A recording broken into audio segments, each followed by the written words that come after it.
আমি বিশ্বাস করি আজকের জিসানের যে নৈপুণ্য আমরা দেখেছি সেই নৈপুণ্য জিসান ধরে রাখবে এবং তার সকল দায় দায়িত্ব তারেক রহমান আমাদের মাননীয় ভারপ্রাপ্ত চেয়ারম্যান জনাব তারেক রহমান নিয়েছেন এবং তার পরিবারের দায় দায়িত্ব আমাদের মাননীয় ভারপ্রাপ্ত চেয়ারম্যান জনাব তারেক রহমান নিয়েছেন এবং আমরা তাকে প্রতি মাসে জিসানের পড়াশোনা এবং খেলাধুলা বাবদ একটি আর্থিক সহযোগিতা প্রতি মাসে আমরা জিসানের কাছে পৌঁছে দিব এবং আজকেও আমরা এই জিসানের বাবা জজ মিয়ার কাছে আমাদের মাননীয় ভারপ্রাপ্ত চেয়ারম্যান জনাব তারেক রহমানের পক্ষ থেকে একটি আর্থিক অনুদান আমি আপনার কাছে দিয়ে যাচ্ছি। জিসানের বাবা জজ মিয়া তিনি অত্যন্ত অসহায় একজন মানুষ এবং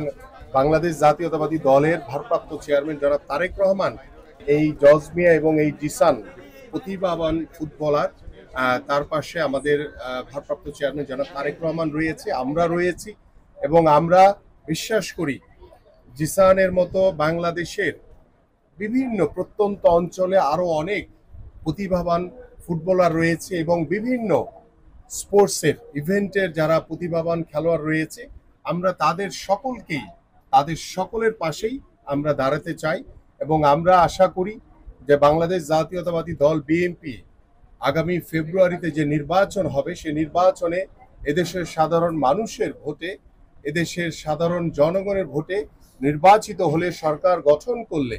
ইনশাল্লাহ এই জিসান সোহান এবং রিয়াদের মতো প্রতিভাবান খেলোয়াড় কিংবা আমাদের খুদে দাবারু মুনতাহার মতো প্রতিভাবান খেলোয়াড়রা যেখানে রয়েছে তাদেরকে একটি প্ল্যাটফর্মে এনে বাংলাদেশ জাতীয়তাবাদী দল বিএনপি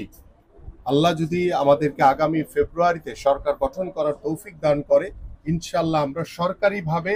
এই জিসান এর মতো যারা প্রতিভাবান ফুটবলার রয়েছে অন্যান্য স্পোর্টসের যারা প্রতিভাবান খেলোয়াড় রয়েছে প্রত্যেকের খেলার দায় দায়িত্ব এবং পড়াশোনার দায় দায়িত্ব সরকার বহন করবে রাষ্ট্রীয়ভাবে।